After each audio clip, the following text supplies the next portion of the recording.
กดไลค์กดแชร์กด Subscribe ด้วยนะคะ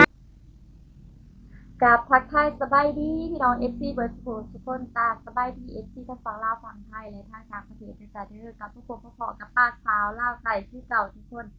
บริโภคบริโภคนากัน4 มื้อทุกคนเป็นจังไดแน่สบายดีกันบ่จ้า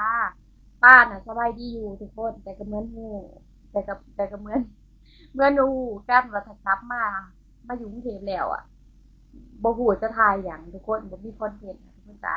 ก็เลยบ่ได้ถ่าย อ่า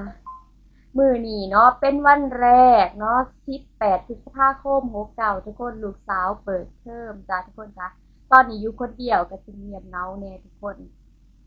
เงียบเหงาหรือดีใจบ่ป้านะปกติอะนะป้าเป็นคนที่แบบว่าติดห้องอยู่แล้วทุกคนเป็นคนแบบบ่มักเข้าสังคมบ่มักไปเที่ยวแบบสถานที่ต่างๆทุกคนไปกะที่มองที่แบบว่าอยากไปที่สุดที่อยากไปที่สุดที่แบบว่ามักขนาดก็คือแบบจะไปวัดมากกว่าไปทำบุญทุกคนไปทะเลอย่างนี้เนาะแล้วนะป้าก็จะมาอยู่ห้องอยู่บ้านกับลูกสาวใช่นะจะแบบตัวติดกันตลอด24 ชั่วโมงทุกคนพอเวลานางเปิดเทอมไปโรงเรียนเนาะก็จะรู้สึกแบบเงาๆแน่แต่ก็โอเคถึงเวลาก็ต้องแบบว่าอยู่คนเดียวเนาะทุกคนก็อยู่ได้ทุกคนก็บ่ได้เป็นหยังบ่รู้สึกหยังเนาะรู้สึกแบบแบบจะติดแบบว่ารอบ่าย 3 ครึ่งลูกสาวเลิกแค่นั้นเองนะทุกคนแล้วป้าก็รอโอกาสที่แบบว่าป้าคิดอยู่ว่าป้าจะเฮ็ดคอนเทนต์หยังจะแบบว่าจะถ่ายหยังจะเว้าหยังให้ FC ฟังเนาะเพราะว่าคลิปสั้นป้าน่ะป้าก็ถ่ายลงแบบทั่วไปทุกคนแต่ว่าการมองเห็นก็บ่ค่อยหลายเนาะมันบ่เหมือนคลิปยาวเด้อคลิปยาวถ้าลงไปนี่ก็แบบว่ามันรู้สึกว่าอ่ามันเฮ็ดให้ชั่วโมงการรับชมในช่องของป้าเพิ่มขึ้นและเฮ็ดให้แบบผู้ติดตามเพิ่มขึ้นไวนะทุกคนป้าแต่ว่ามันบ่ได้ไปไส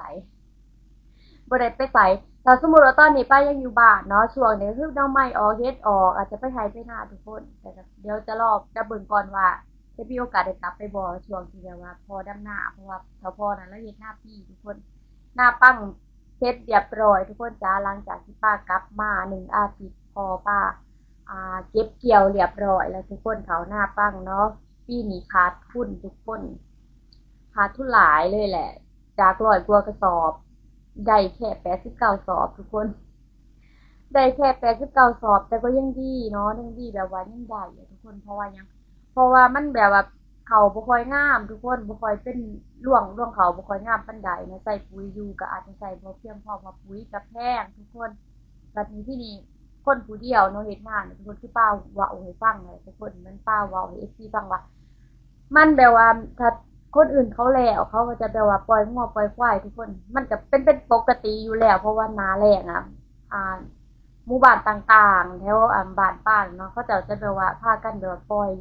สัตว์เลี้ยงอยู่แล้วทุกคนถ้าหน้าแล้งเดี๋ยวเขาหน้าฝนเขาก็จะแบบว่าเอาวัวเอาวัว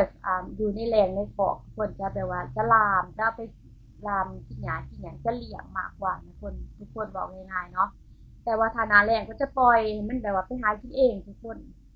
แล้วก็อาจจะแบบว่ามีการไปหาไปส่องเบิ่งแหน่ว่ามันไปใกล้หรือบ่จั่งใดเห็นมันบ่โน่นนี่นั่นแต่ว่าบ่ได้เอามาเลี้ยง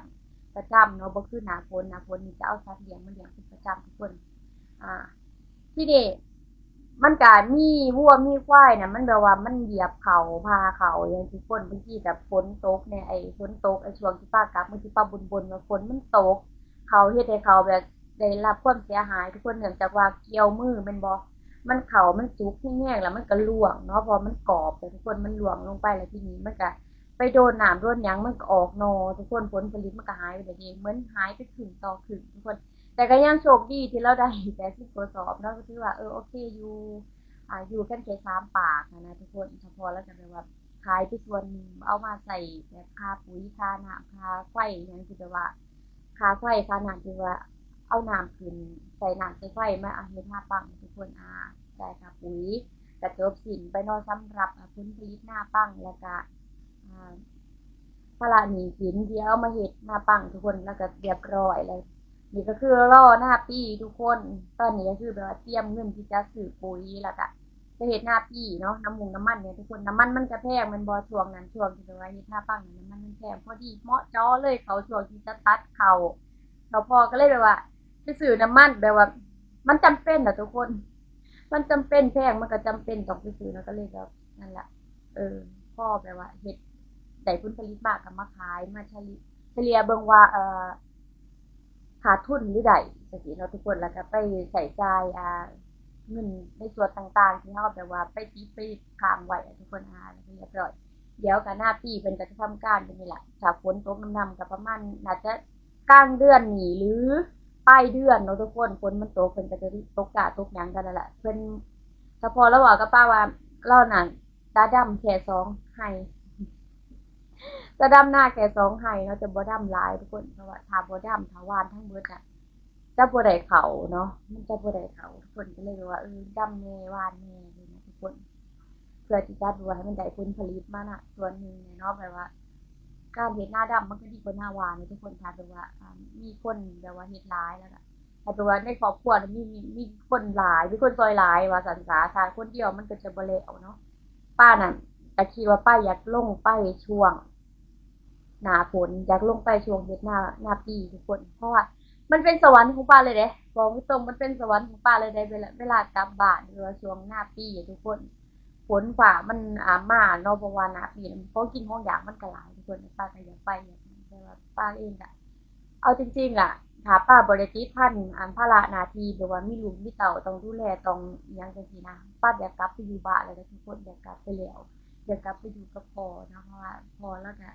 อยู่กับหลานน้อย2 คนทุกคนก็เป็น3เนาะหลาน2 คนแล้วก็รวมกับพ่อก็เป็น3ทุกคนป้าก็ค่อนข้างที่จะว่าเป็นห่วงแน่ในแบบว่าการกินการอยู่ของเราเนาะเพราะเราแบบว่าบางเทื่อเฮ็ดงานมาเมื่อยๆทุกคนก็เหมือนที่ป้าเล่าให้ฟังคลิปก่อนๆหน้านี้ตอนที่ป้ากลับบ้านป้าแอบตกใจว่า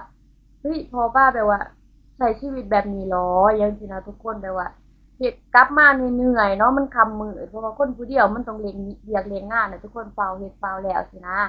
พอขึ้นมาแล้วก็บ่ได้หุงข้าวอุ่นข้าวเพราะว่ากว่าจะเฮ็ดมันก็คงจะดื้อๆแล้วก็อยากแบบว่าอยากรีบกินอยากรีบพักผ่อนทุกคนแล้วก็กินข้าวแบบว่าข้าวเย็นแข็งๆจังซั่นล่ะทุกคนเอ้ยก็เลยแบบว่าป้าก็เลยค่อนข้างที่จะห่วงเรื่องการกินการอยู่ของเราเนาะถ้าสมมุติอะถ้าป้ากลับไปอยู่บ้านกับเราสินะทุกคนก็จะมีคนเฮ็ดกับข้าวกับน้ำท่าทุกคนเวลาพ่อไปให้ไปนาสินะป้าก็คิดอยู่ แต่ว่าป้าก็ทิ้งภาระของตัวเองคนอื่นดูแลบ่ได้เนาะ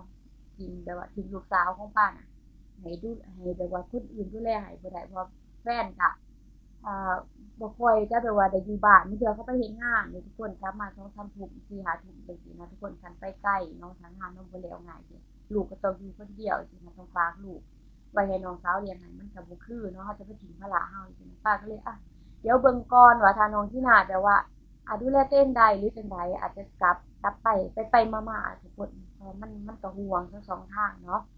ทุกคนจ้าคลิปนี้ก็บ่มีหยังหลายมาเมาท์มอยหอยสังให้กันฟังทุกคนมาเล่ามาเว้ามาแบบว่า